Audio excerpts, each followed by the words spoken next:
I'm Carol Pearson, and I want to welcome you on behalf of the James MacGregor Burns Academy of Leadership and the Jepson School from the University of Richmond to this wonderful celebratory event to honor the legacy of James MacGregor Burns here with us.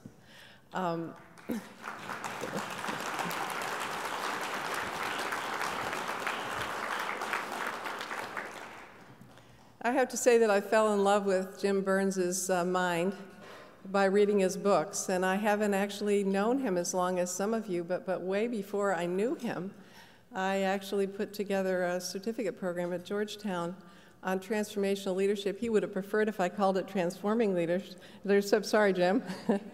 And have saw myself in continuity with his work, as I know many of you do. It was amazing to me when I took the job at the University of Maryland at the Academy of Leadership and actually for the first time got to know Jim Burns.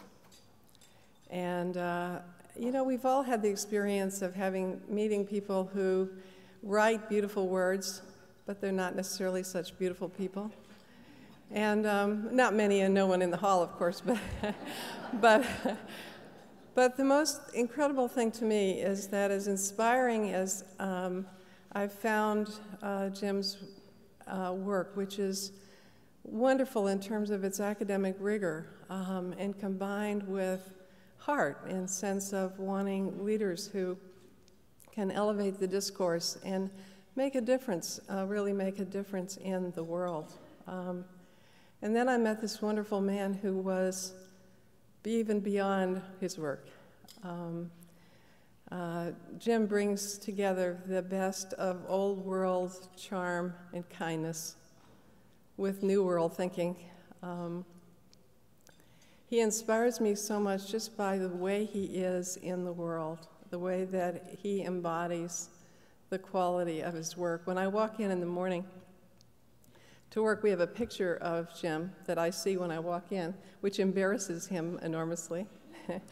And every morning I look up and I say, Jim, I'll do the best I can to live in your legacy and try to embody what you stand for in everything that I do and everything that we do. He's so amazing that I was one day shortly, you know how you hit a dip in your work sometimes, and I was in a dip. In fact, I was kind of depressed about something that was going on. I got a letter from Jim and immediately felt fine. Even in a letter, he could change the way I felt. The James MacGregor Burns Academy of Leadership does not just bear his name because he's famous. It's because we want to embody what he does. We also know, I do work on Jungian psychology, and Jung once said he was glad he was Jung and not a Jungian. And I think Jim is like that. He's glad he's Jim Burns and not a Burnsian. And the way that we carry on his legacy is partly by keeping him involved, because he's still, you know, just finishing books, and his legacy is not over by any means, but also by bringing the work forward. And we've had some conversation here about the Leadership for Transformation project with the Fetzer Institute, where the whole purpose is to take the inspiration from Jim's work and move it forward in the spirit of global transformation. And so, Jim, I want you to know that not only do we love you and respect you, but we're trying to live live like you and keep thinking and developing and growing, and we're terribly grateful for you. I'm just the introductory speaker. I'm just welcoming, because the real tribute to Jim is going to be coming from founding director of the Academy of Leadership, Georgia Sorensen, and I can't imagine anybody better to do this because she and Jim are longtime collaborators, share a spirit together, and are also very, very good friends. So, Georgia? Okay.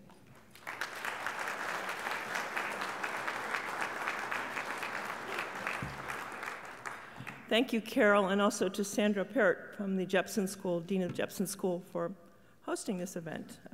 Two longtime supporters and collaborators of Jim, sort of like two wives is the way I see it. He has it all, what can I say? I know Jim won't speak very long because he's always concerned about his voice. He has to protect his voice. So I'm going to spend a few more minutes sharing some personal stories about him. All of you know his background, his pedigree. It's in the program, political science degree from Harvard, attended the London School of Economics until the war called him, longtime professor at Williams, where he forged a strong collaboration and bond with Al Goethals, my co-editor. Then came to the Academy of Leadership, the Jepson School. He's had a lecturer at the Kennedy School from time to time with Barbara Kellerman, et cetera. So he's had many wives, what can I say? I have to say that many years ago, Tom Cronin came to me and said, what are we going to do about Jim? How will we ensure his future? So I have to give Tom Cronin credit also for sort of making sure that Jim is part of our world. I first encountered Burns's work when I worked for Jimmy Carter in the West Wing, and that was in 1980 or something. So it was a couple years after his book on leadership came out. And I remember Jody Powell told me, gosh, I just don't know what we did wrong here. He said, I thought when Carter became president, we'd have enough chits in the presidency to get everything done. But I realized that even the president doesn't have enough chits. And I read this book on leadership by this person named Jim Burns, and there's this thing called transformation leadership, but I don't know how to get to it. So I said, that's very interesting. So I read Jim's book at that point. A few years later, I was looking for a dissertation committee, and I was going around talking to major leadership scholars, some of whom are also legacy winners, by the way. And at that point, I was young, and I wanted to make sure that the man and the theory were completely aligned, completely consistent. They were, when you're young, you want those things. And so I would be having these dinners with people, and then there's Bill Clinton, we know, yeah. I was having these dinners with people, and I remember one eminent scholar turned to his wife and said, well, tell her what it's like to live with a transformational leader. I go, no, this isn't the right person for me. And so on and so on. Finally, a colleague, Greg LaBelle, said, well, why don't you go to the source? Why don't you call up Jim Burns? And I said, well, yeah, how do you get to Jim Burns? And he says, well, he's listed in the phone book in Williamstown. So, I looked in the Williamstown phone book, there he was. I called him up. I told him my dilemma, which had to do about charisma and leadership. We've all gone through this. And he says, well, I completely agree with you. I don't believe charisma is a necessary part of transformational leadership. So when can we meet? So he invited me to an event in which he won an award in Washington, because that's where I lived. He was in Williamstown, at Bobby Kennedy's house with Ethel Kennedy, and he received the Robert Kennedy Book Award for one of his books. And we began to have a talk about our common interest in leadership, and it was just a synergy that was amazing. I'll tell you a little bit more about that later. Speaking of Kennedy, Ted Kennedy once told me that as a young man or a kid in Massachusetts, whenever his parents wanted to go see Jim Burns, he would shake and quake in terror because he thought Jim Burns was Mr. MacGregor in Peter Rabbit. So, of course, Jim's had a long association with the Kennedys. I'll let him tell you sometime about his long letters with Jackie Kennedy, handwritten letters, which he even has not let me see.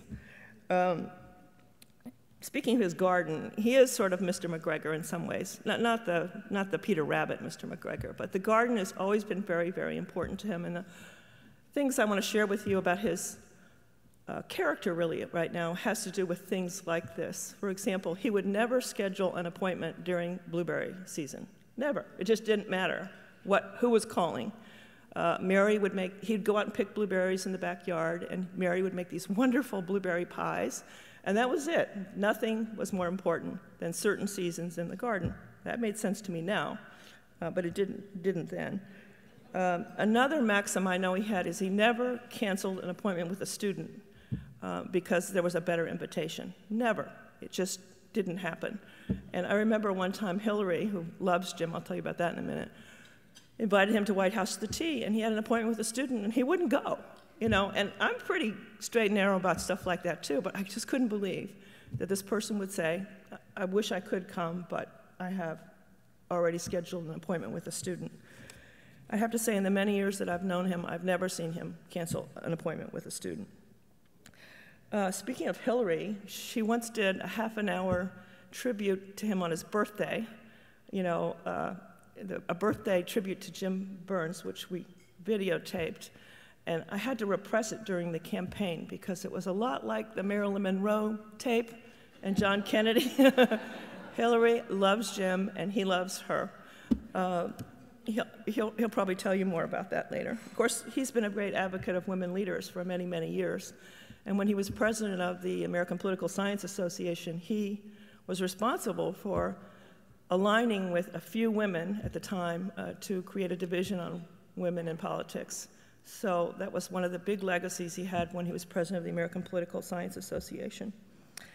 I remember one time Stuart Burns, who was Jim's son, sitting here, and my daughter Susanna, who was about 10, and Jim and I went on an adventure somewhere, I think in Virginia. And Susanna was sitting in the back seat with Stuart, and we were lost because Jim and I are always lost. And I don't know about Stuart, but at any rate, we missed a turn, we were really late. Maybe we were going to Jepson, I'm not sure, Sandra, possibly. And Susanna kept saying, you should have turned back there, you should have turned back there. And finally Jim says, okay, we're totally lost. Let's turn around and listen to what this kid says. So Susanna got us back on track, and we arrived, you know, only a couple hours late. So I appreciate that because Jim has a perception of leadership that doesn't include, you know, how many degrees you have or where you came from or how old you are, but really acknowledge my daughter's, you know, leadership in getting us out of a jam. One time, Jim and I were driving up to Mendocino to see Stuart, and we got into a debate, an argument, I don't know what, about leadership, and he began this premise that some of you have heard this because this has been going on for 10 years, this conversation. So I'm going to do it again, Jim, which is he wanted to know if there was a man running for office on one side of the street, and he walked across the street to ask a constituent on the other side of the street for her vote. He claims that that would be the leadership act, and she would be the followership act. From my point of view, it depended on whether her pupils dilated and invited him across the street. So there were invisible factors going on between leader-follower. And so we still have this debate 10 years later, who was the leader and who's the follower. But that's one of the things I love about Jim. I know Joanne Shula's had that debate about, what is it, morals and ethics or something? I don't know. You know, he'll never cede his point, nor will she, and nor will I, but we continue to have decades-long conversations about leadership. Let's see. I love about Jim is that he manages to put people together.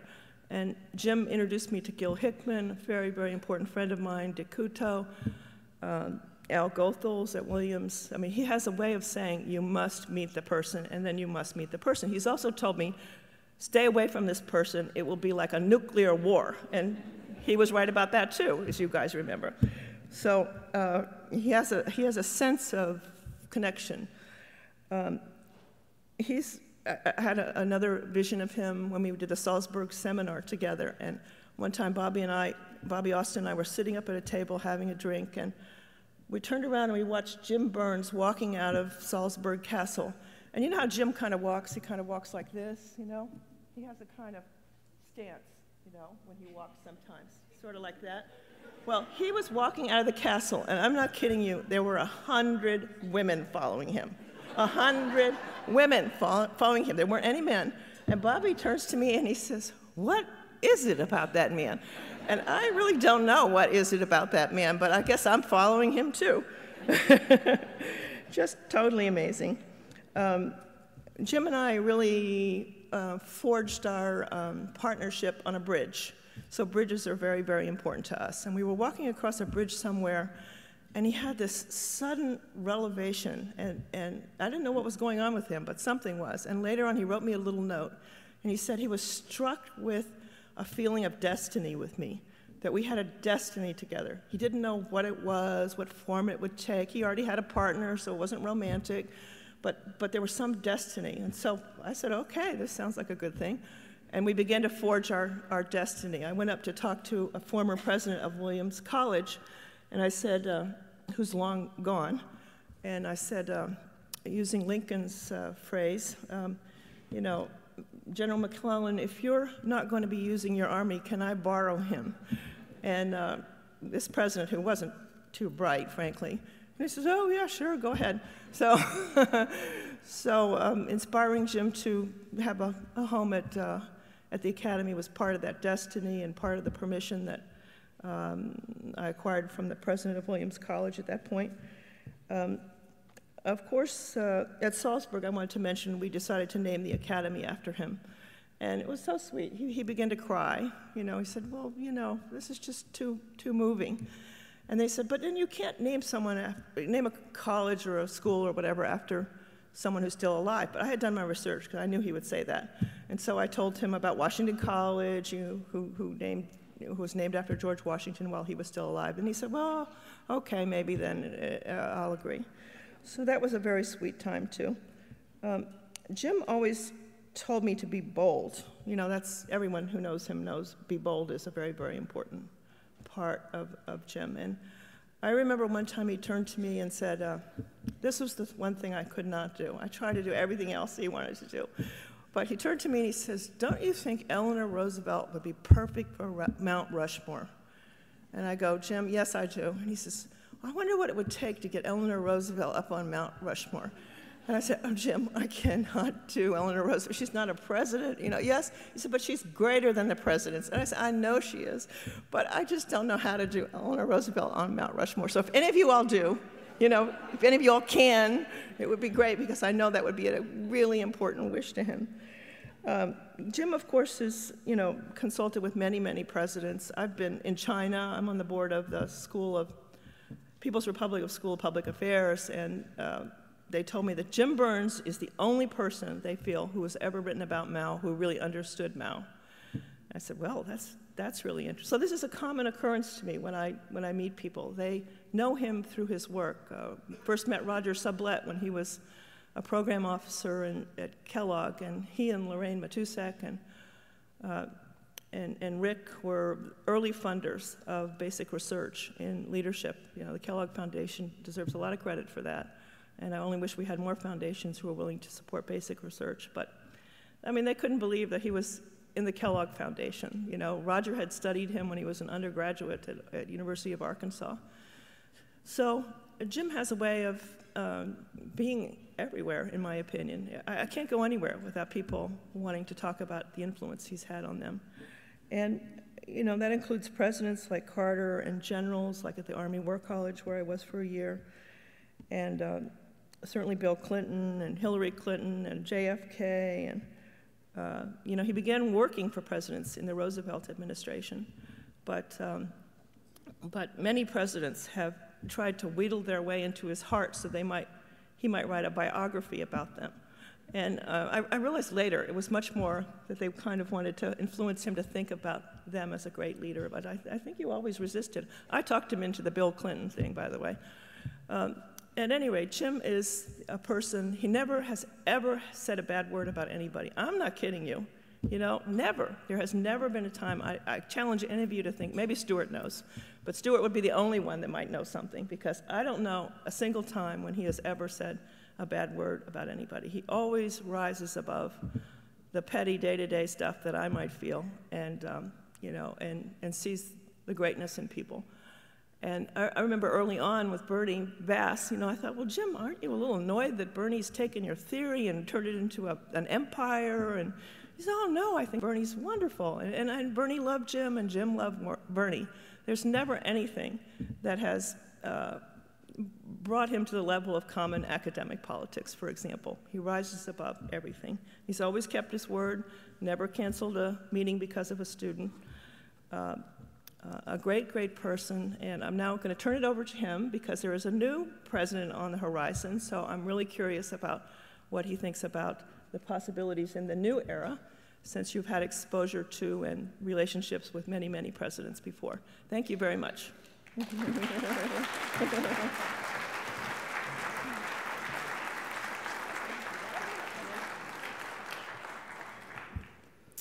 Thank you, Carol and Georgia, and I'm sure they speak for all of us. The pleasure that we have today to bestow this November 14th, 2008, the ILA Leadership Lifetime Achievement Award, and to induct James MacGregor Burns into the Leadership Legacy Program. This ILA Achievement Award is in gratitude for James's tremendous work in advancing the field of leadership.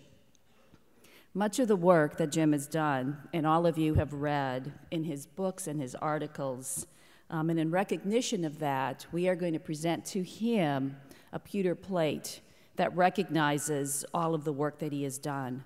But there is something much more special that Jim has given to us, and that is through his teachings and his conversations, because that is the gift of the legacy that Jim has given to all of us.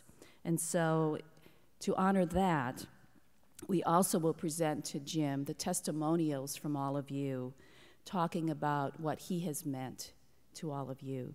So, Jim, if you would please join us here at this, on the stage. Recognition of all of the work that Jim has done, we present to you this wonderful, this plaque. Where are we? Oh, thank you. Lovely. Okay.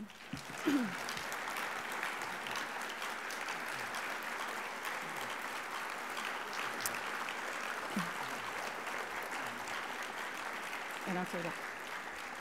And as a testimonial, we will also give you all of these cards that you can read on the plane home. Okay. And at this time, in addition, Jim will have another portrait in the Academy as a part of the Legacy Project. And we will also be doing an ILA virtual wall of fame on our ILA website. So on this 14th day of November 2008, as the president of the International Leadership Association, and on behalf of all of the individuals here, I formally induct you into the ILA Leadership Legacy Program.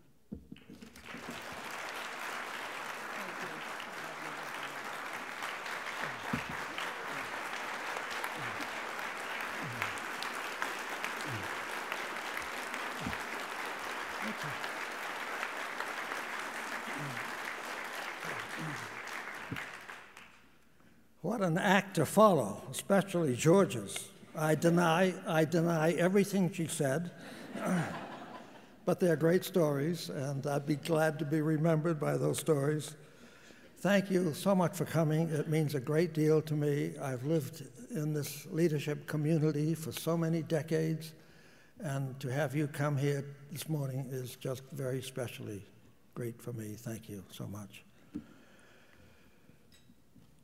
I was not quite sure as to what I should do this morning, partly because of a little communication failure. I live in a 1750s barn on a dirt road on the side of a mountain, and my barn does not like to receive messages. Email, no email. Nothing, none of the things you use am I permitted to have by my barn. So as a result of this little mix-up, I was not, or I should say because I was not available, I was not sure as to whether I should speak at all or for a few minutes, or maybe they would ask me to give my famous 50-minute speech that I pull out. It's very boring, but it's 50 minutes. So I came here and discovered they had outsmarted me 5 minutes. Okay, I'm going to use my 5 minutes to talk politics, to talk leadership, to talk about somebody we're all thinking about, Obama. I'm sure there are some very good Republicans here. I hope there are. It would be very sad if there were not. But as we meet, as we talk, we're talking about Obama. And I think we should be very careful about being quite so overwhelmingly for him, even though it's terribly tempting. Every time I talk with people, when I read back to his books and so on, I just say to myself, again, this is an extraordinary person. But my message this morning is he's not just an extraordinary person. He's President of the United States. And before long, he will be having in fact is already having, a wonderful time in the sun. But looking ahead 6 months or so, he's going to suffer the usual impact of trying to deal with the American political system. To boil it down to one sentence, he is very much a 21st century man dealing with a 18th century American system. And he is bound to meet obstacle after obstacle. Just for example, the difference between congressmen, congressional and senatorial candidates running on his coattails in this election, and what will happen in the so-called off-year election 2 years from now. It's something, incidentally, that we don't seem to think much about. This crazy Constitution we have, if I might say so, a 2-year tenure for members of Congress, 2 years, that's something right out of the 17th century. So that people no sooner get here and start doing a little legislating than they're already beginning to run for Congress for the next time and trying to raise money and so on.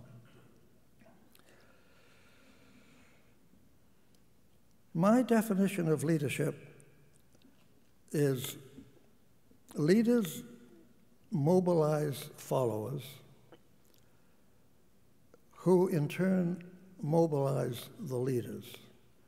But it's the followers who are so important. We talk so much about leaders. We do talk about followers, but I think not nearly enough. And what I'm concerned about is whether Obama can retain this fantastic support he's received in this election. We all know about it. Some of you have taken part in it. An amazing number of you that I talked to have taken part in some kind of political activity for Obama. But the problem is retaining that support. It's one thing to support a candidate like him. It's so easy to do it. And then forget all the nitty-gritty that lies ahead for him and for us. And what I'm concerned about is, again, obviously, the next election, where, again, as part of our Constitution, we will have candidates not running on Obama's coattails or his running on their coattails. We'll have people running on their own, looking for their own support in this very multivariate country that we have. And so my question to you and to Obama is, to what extent will the incredible personal support and organized support that he mobilized and that you were part of, how will that be transferred to those who will be running in those elections and perhaps in future congressional elections, assuming that he's reelected, as I already assume he may well be? We know that he had a marvelous electronic connection with the public, which is still available, but that's not enough. What is enough, what is necessary, is the kind of thing that so many of you have done, to get out there and actually work for him, and for the candidates that we hope will support him in the years ahead. So what I hope will happen is that he will find some way to organize and continue the organizing of the people who supported him, and to mobilize them for other candidates, because if there's one thing, one kind of leadership that I believe in, it's collective leadership, not one-man leadership, collective leadership. And it's because so many of us, I think, have worked in this field and know the importance of this kind of leadership. I want to thank you again for this wonderful time this morning, which I'll always remember, to hope that you'll be out there if you were working for him, or if you're Republicans, you're out there working for the Republican candidate, remembering that in the end, it will not be electronic things and the like that does it. It will be the human touch. It will be human beings out there to try to get this country back to where it should be. Thank you so much for being here.